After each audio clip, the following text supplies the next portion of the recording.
કોઈ નહીં જાતો બાબા દે અમે નરમાઈ હોય નો સર ભાઈ કપિલ તમને આ ગીત સાંભળીને કોઈની યાદ આવે કે ના આવે? મને આ ગીત સાંભળી મને બહુ યાદ આવે.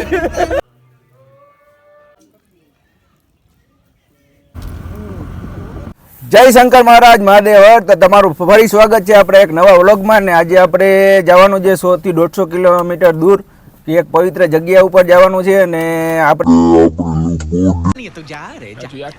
બેસી ગયા છીએ ને આપણી સાથે છે પુનિતભાઈની સાથે છે મહેશભાઈ ડોનની સાથે છે આપણે કપિલભાઈ ગુજરિયા, જે ટેપમાં મૈતા છે.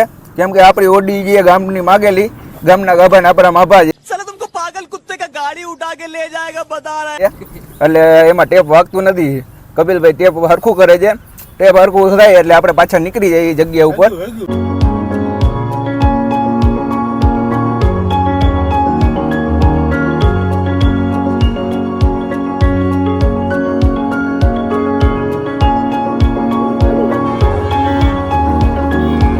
ભાઈ આ ધોળ થઈ ગયા દેવો ને આ તાલપત્રી कौन है ये लोग?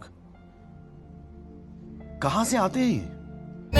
ઓ ઓય ટાઈગર વાળો શોટ. ઓય ટાઈગર ઓર હોન્ડાનો ચેટ બોરિંગ હોય છે બધું બા. બોરિંગ તો બોરિંગ છે ને. Good morning, how are you? એવું ગીત વગેરું જે હાલમાં ફૂલ ટ્રેન્ડિંગ માં લે જે બધાને અત્યારે ગમતું જ હશે. કપિલભાઈ તમને કીધા કેવું ગમે? मजा नहीं आ रहा है. બોરિંગ ભાઈ તમને આ ગીત સાંભળીને કોઈની યાદ આવે કે ના આવે? મને આ ગીત સાંભળી મને બહુ યાદ આવે. भाई साहब कुछ ज्यादा नहीं हो गया ये? मतलब कुछ भी યાદ આવે ઈ જેન્યુઅલ કહી દેજો આજે. वो क्या करता है रे तेरी तो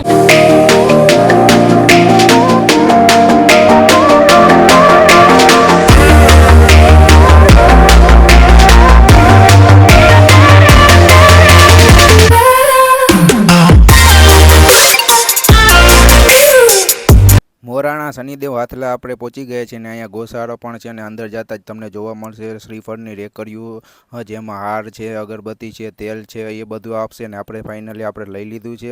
અહીં શનિદેવને હંમેશા કાળા રંગની 52 ગજની ધજા ચડાવવામાં આવે છે. કેમ કે શનિદેવનો મનપસંદ રંગ કાળો છે. એટલે તમે અહીંયા જોઈ રહ્યા છો તે મહાપુરી બાપુજીની સમાધિ છે, જે 550 વર્ષ જૂની છે. જે શનિદેવના પ્રથમ પૂજારી કહીએ તો પણ એ ખોટું નથી. અને એના પછી જે વારસાગત જે છે એ લોકો અહીં પૂજા કરે છે. અને હજી તે અહીં ફરજ આપણી બજાવે છે. અહીં માણસો પોતાના બૂટ, ચંપલ, કપડાં મૂકી જાય છે. પોતાની પનોતી દૂર કરવા માટે અહીં શ્રી શનિકુંડનું નિર્માણ કરવામાં આવ્યું છે. જ્યારે શનિદેવનું બાળ શુદ્ધિકરણ કરવામાં આવતું હતું ત્યારે અહીં પાણીનો દુકાળ હોવાથી શ્રી શનિદેવે પોતાના જમણા પગનો અંગૂઠો જમીનમાં સ્પર્શ કર્યો અને શનિકુંડ બનાવ્યું હતું. ત્યાર પછી પાંડવો દ્વારા ત્યાં પોતાના હાથેથી પથ્થર રાખીને શનિકુંડ બનાવવામાં આવ્યો છે. કુંડની બહારની બાજુ તમને હનુમાન ચાલીસા જોવા મળશે અને શનિ ચાલીસા પણ જોવા મળશે, તે તમે વાંચી શકો છો. આ છે શ્રી શનિદેવ જન્મસ્થળ હાથલા. ગેટની અંદર ગળતા તમને જોવા મળશે. અહીંયા અંદરની સાઈડ શનિદેવનું મંદિર છે અને માણસોની ભેટ પણ તમને દેખાશે.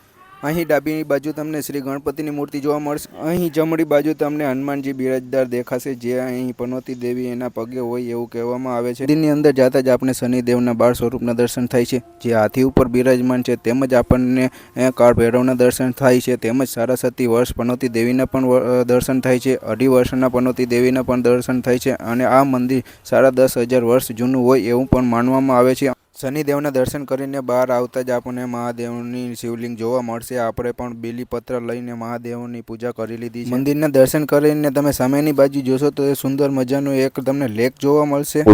કે જે ધ્વજની દ્વામની ચેવર કંકાળી કલહપ્રિયા કંટકી કલહી ચાવડ તુરંગી મહિષા અજા આવું પનોતીદેવીના સાડાસતીના નામ છે.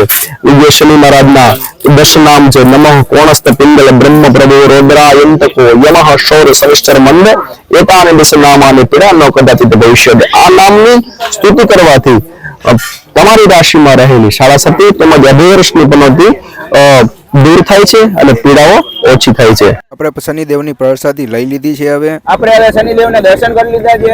ત્યાંના મહારાજ આગળ આપણે થોડી ઘણી જેટલી માહિતી મળતી એટલી માહિતી પણ લઈ લીધી છે. અને શનિદેવના વ્યવસ્થિત આપણે દર્શન કરી લીધા છે. આ વિડિયોને લાઈક કરી દો, શેર કરી દો, સબસ્ક્રાઇબ કરો. Yes bye bye.